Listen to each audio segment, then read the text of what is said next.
வணக்க மக்களே! மைவி3 வழக்கு திடீர் அறிவிப்பு குடுத்துருக்காங்க. பணம் கொடுப்பது 100% உறுதியாக சொல்லியிருக்காரு. சக்தி ஆனந்த் அவர்கள் ஒரு சில மகிழ்ச்சியான தகவலும் பார்த்தீங்கன்னா குடுத்துருக்காரு. ஸோ 120,00,00,000 மொத்த பணமும் இஓடபிள்யூ சொன்னது என்ன? ஸோ எல்லா பணமும் அவர்கிட்ட தான் இருக்கு. ஸோ இதுக்கான நம்மளுக்கு காலக்கெடு எவ்வளோ நாள் இருக்கும்? நம்ம பணம்லாம் கிடைக்கிறதுக்கு ஸோ மைவி3 மீண்டும் பார்த்தீங்கன்னா இயங்குமா? அப்படின்னு பல தகவல நம்ம இந்த வீடியோவுல பார்க்க இருக்கோம். நீங்க நம்ம சேனலுக்கு புதியவரா இருந்தீங்கன்னா, ஒரே ஒரு சப்ஸ்கிரைப் அண்ட் லைக்க போடுங்க. வாங்க வீடியோக்குள்ள போலாம். ஸோ இந்த மைவி3 ஆட்ஸ் இந்த வழக்க பொறுத்தளவுக்கு கடந்த 1 வருடம் 2 மாதங்கள் ஆகப் போகுது. ஸோ இன்னுமே பார்த்தீங்கன்னா, இதுக்கான ஒரு முடிவுக்கு வரல. ஸோ இதில ஏதாவது குழப்பங்கள் இருக்கா அப்படின்னு பார்த்தீங்கன்னா, இதுவரையும் இஓடபிள்யூ நிரூபிக்கப்படல. சாரி இஓடபிள்யூ தான் இந்த வழக்க பார்த்தீங்கன்னா தொடுத்தது.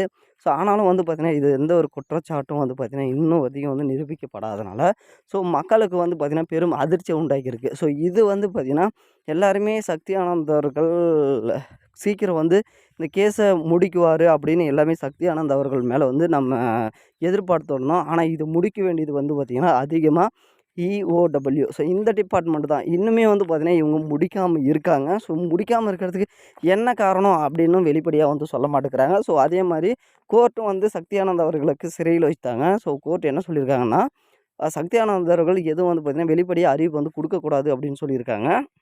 ஸோ அதனாலேயே பார்த்தீங்கன்னா, சக்தி ஆனந்த் அவர்கள் அஃபிஷியலா எந்த ஒரு அப்டேட்டும் பார்த்தீங்கன்னா, வெளியிட மாட்டேங்கிறாரு. ஸோ நம்மளுக்கு ஒரு சில தகவல் ஆல்ரெடி வந்துருச்சு. கிட்டத்தட்ட 120,00,00,000 பணம் இடபிள்யூ பக்கம் இருக்கு. ஆனா குடுக்க வேண்டிய லிஸ்ட் டோட்டல் எல்லாரோட லிஸ்ட்டுமே எடுத்து வச்சிருக்கிறதுல வெறும் 23,00,00,000 தான். ஸோ சக்தி ஆனந்த் அவர்கள் குடுத்த மகிழ்ச்சியான பதில் என்ன அப்படின்னு பார்த்தீங்கன்னா, இந்த பணம் குடுக்க நான் உடனடியா தயாரா இருக்கேன். மக்களோட பணம் குடுக்கறதுக்கு. ஸோ ஆனா பார்த்தீங்கன்னா, இந்த இடபிள்யூஓ இந்த இஓடபிள்யூ பார்த்தீங்கன்னா, கேஸ முடிக்கணும். கேஸ முடிச்சா தான் பார்த்தீங்கன்னா குடுப்பேன் அப்படின்னுங்கிறாங்க. ஸோ ஆனாலும் பார்த்தீங்கன்னா, அவங்க கிட்ட நான் ஒரு அப்ளிகேஷன் மாரி சொல்லியிருக்கேன். ஸோ மக்களோட பணம் ஏன் நம்ம நிறுத்தி வைக்கணும்? அவங்களோட பணத்த குடுத்துறலாம் அப்படின்னு சொல்லியிருக்காரு. ஸோ அதுக்கு பார்த்தீங்கன்னா, இடபிள்யூ ஒரு சரியான பதில குடுக்கல. வழக்கு நடந்திருக்கு அப்படின்னு இருக்காங்க. ஸோ அதனாலேயே பார்த்தீங்கன்னா, இது மக்கள் பக்கம் நியாயம் தானே இருக்கு. எதுவும் நம்ம பக்கம் கம்ப்ளைண்ட் எதுவும் இல்லல்ல. அப்ப ஏன் குடுக்கறதுக்கு விட வேண்டியது தானே அப்படின்ற மாரி கேட்டிருக்காங்க. ஸோ இதுக்கு பார்த்தீங்கன்னா, ஒரே ஒரு தீர்வு போராட்டத்த கையில் எடுத்திருக்காங்க. ஸோ அதிகபட்சம் அடுத்த வாரம் புதன், வியாழன் எல்லாமே இந்த போராட்டத்துக்கான டேட் பார்த்தீங்கன்னா, குடுத்துறதா சொல்லியிருக்காங்க. ஸோ இது பார்த்தீங்கன்னா, சக்தி ஆனந்த் அவர்கள்கிட்ட ஒரு சில பேச்சுவார்த்தை நடத்திட்ட பிறகு தான் இந்த போராட்டமானது நடக்கணும் அப்படின்னு சொல்லியிருக்காங்க. ஸோ அதே மாரி கோர்ட் என்ன சொல்லியிருக்காங்க அப்படின்னு பார்த்தீங்கன்னா, சக்தி ஆனந்த் அவர்கள் எதுவும் பேசக்கூடாதுன்னு சொல்லியிருக்காங்க.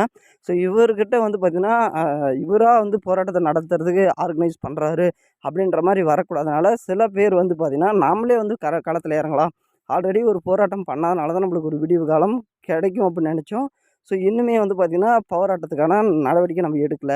அதனால மீண்டும் பார்த்தீங்கன்னா, இந்த போராட்டத்த நடத்துவோம் அப்படின்னு எல்லாருமே உறுதுணையா இருக்காங்க.